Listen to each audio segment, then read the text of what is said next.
भावना जाधव क्लासेसमध्ये तुम्हा सर्वांचं खूप खूप स्वागत। तर बघा, आपण आजच्या व्हिडिओमध्ये BCom third year semester 5 budget and budgetary control management accounting यामधील चॅप्टर 5वा बजेट अँड बजेटरी कंट्रोल यामधील आपण प्रोडक्शन बजेट याचे प्रॉब्लेम आज आपण पाहणार आहोत, जे परीक्षेच्या दृष्टिकोनातून खूप महत्त्वाचे प्रॉब्लेम आहेत। तर प्रॉब्लेम नंबर फर्स्ट पाहण्याआधी चॅनेलवरती नवीन असाल तर चॅनेलला सबस्क्राईब करा, व्हिडिओ आवडला तर नक्की लाईक करा।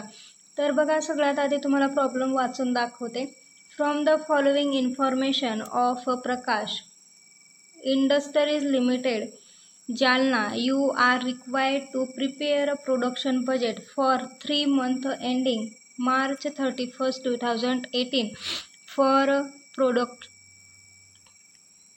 producing 4 periods 4 products। म्हणजेच बघा, इथे तुम्हाला खाली प्रॉब्लेममध्ये दिलेले आहेत, किती प्रोडक्ट्स दिलेले आहेत, 4 प्रोडक्ट्स म्हणजेच कोणते। तर बघा, इथे type of product, A product, B product, C product, D product हे प्रोडक्ट दिलेले आहेत। त्यानंतर एस्टिमेटेड सेल ड्युरिंग द जानेवारी to March 2018, estimated stock on 1 जानेवारीचा एस्टिमेटेड स्टॉक किती दिलेला आहे, तर बघा 2018चा दिलेला आहे। त्यानंतर 31 मार्चचा सुद्धा दिलेला आहे। तर बघा, ओपनिंग स्टॉक आणि हा आहे क्लोजिंग स्टॉक। 1 जानेवारी ओपनिंग स्टॉक आहे एचं 20,000, क्लोजिंग आहे 30,000, 3,000, तर हे दिलेलं आहे। तर बजेट प्रोडक्शन बजेटमध्ये काय करायचं आहे, कशा पद्धतीने तुम्हाला हे आन्सर सोडवायचं आहे, तर मी तुम्हाला सोडवून दाखवणार आहे। तर पहा, तर बघा, प्रोडक्शन बजेटचा फॉर्मॅट किती दिलेला आहे, आपल्याला किती प्रोडक्ट दिलेले आहेत, तर एकूण 4 प्रोडक्ट। तर तुम्हाला इथे दिसत आहे आपल्याला किती प्रोडक्ट दिलेले आहेत, तर 4। तर तुम्ही इथे 4 कॉलम करायचे आहेत असे, प्रोडक्ट ए, बी आणि प्रोडक्ट सी साठी 4 कॉलम करा आणि एक 5वा कॉलम हा तुमचा पर्टिक्युलरचा असेल। तर अशा पद्धतीने तुम्हाला याची पूर्ण आखणी करायची आहे। व्यवस्थित प्रॉब्लेम समजून घ्या, तुम्हाला एक्झाममध्ये खूप इझी जाईल। तर बघा, अशा पद्धतीने याचा फॉर्मॅट येईल। इथे तुम्हाला पर्टिक्युलर्स लिहायचं आहे, पर्टिक्युलर्स, इथे product A, product B, product C आणि प्रोडक्ट डी।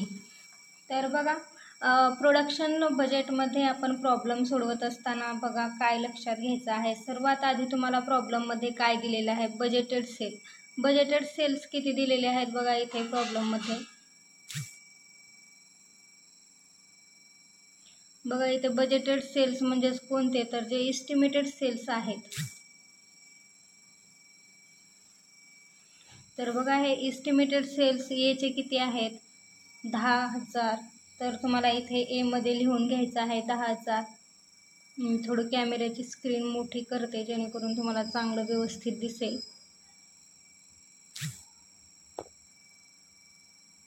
तर बघा, प्रोडक्शन कितीचं केलेलं आहे, बजेटेड युनिट सेल्स, इथे लिहायचं बजेट सेल्स हे युनिट किती दिलेले आहेत, तर याचे बघा प्रॉब्लेममध्ये तुम्हाला दिसत आहेत।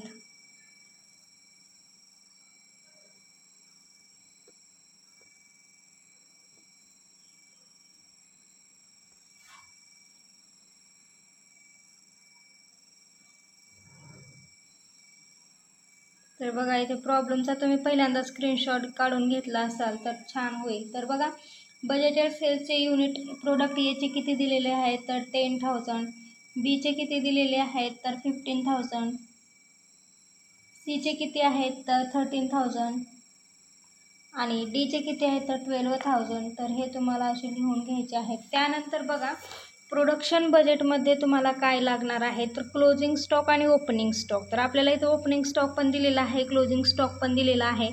तर प्रोडक्शन बजेटमध्ये सगळ्यात आधी तुम्हाला ॲड क्लोजिंग स्टॉक करायचा आहे। तर तुम्हाला इथे लक्षात काय घ्यायचं आहे, जो क्लोजिंग स्टॉक आहे तो सगळ्यात आधी तुम्हाला इथे ॲड करून घ्यायचा आहे। तर इथे लिहा ॲड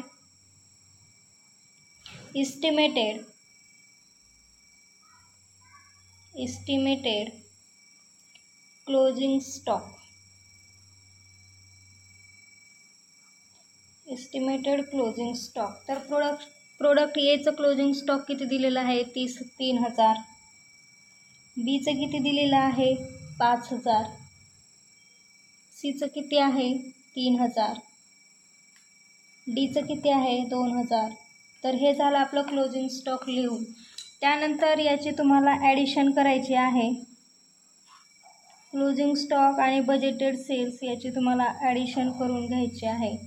तर बघा 10,000 प्लस 3,000 13,000, त्याबरोबर 15,000 प्लस 5,000 20,000, त्यानंतर 30,000 प्लस 13,000 प्लस 3,000 किती झाले? 16,000. त्यानंतर 12,000 प्लस 2,000 किती झाले? 14,000. त्यानंतर आपण बघा प्रॉब्लेममधला क्लोजिंग स्टॉक आपण इथे ॲड करून घेतलेला आहे. तर नेक्स्ट तुम्हाला काय करायचं, तर यामधनं लेस करायचं आहे काय, तर एस्टिमेटेड ओपनिंग स्टॉक. जो ओपनिंग स्टॉक तुमचा आहे तर तो तुम्हाला इथे लेस करून घ्यायचा आहे. इथे पहा, लेस एस्टिमेटेड ओपनिंग स्टॉक. तर एस्टिमेटेड ओपनिंग स्टॉक एचं किती आहे, तर बघा इथे दिलेलं आहे 2,000. त्यानंतर किती आहे? 3,000. त्यानंतर आहे 4,000. त्यानंतर आहे 3,000. तर हे झालं आपण लिहून क्लोजिंग ओपनिंग स्टॉक लिहून घेतलेला आहे. तर हा ओपनिंग स्टॉक तुम्हाला यावरत्या क्लोजिंग स्टॉकमधून आणि बजेटेड सेल्समधून हे तुम्हाला लेस करून घ्यायचं आहे. म्हणजेच आपल्याला काय भेटेल? रिक्वायर्ड प्रोडक्शन युनिट्स भेटतील.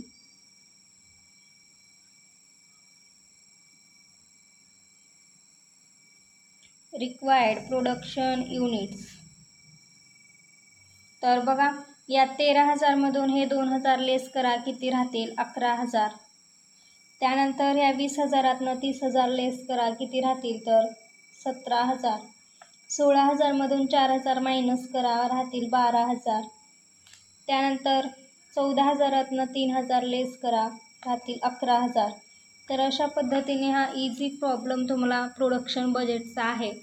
जर या प्रॉब्लेममध्ये काही अडचण असेल किंवा काही समजलं नसेल तर तुम्हाला हे लिहायचं आहे. आणि सर्वात वरती तुम्हाला हेडिंग टाकायचे आहे, production budget. Production budget for the year ended. Year ended 31st March. तर अशा पद्धतीने हा तुम्हाला प्रोडक्शन बजेटचा प्रॉब्लेम सोडवायचा आहे. यात काही अडचण असेल तर तुम्ही मला नक्की विचारू शकतात. जर तुम्हाला हा प्रॉब्लेम समजला असेल तर व्हिडिओला लाईक करा आणि चॅनलला सबस्क्राईब करा. नेक्स्ट व्हिडिओमध्ये आपण बजेटेडचाच प्रॉब्लेम पाहणार आहोत, परंतु वेगळ्या पद्धतीने तो प्रॉब्लेम आपण अभ्यासणार आहोत. तो व्हिडिओ पाहण्यासाठी बेल आयकॉनला प्रेस करा, म्हणजेच नवीन व्हिडिओची नोटिफिकेशन तुम्हाला सगळ्यात आधी भेटत राहील. तुम्ही त्यामुळे माझा कोणताही व्हिडिओ मिस करणार नाहीत. धन्यवाद.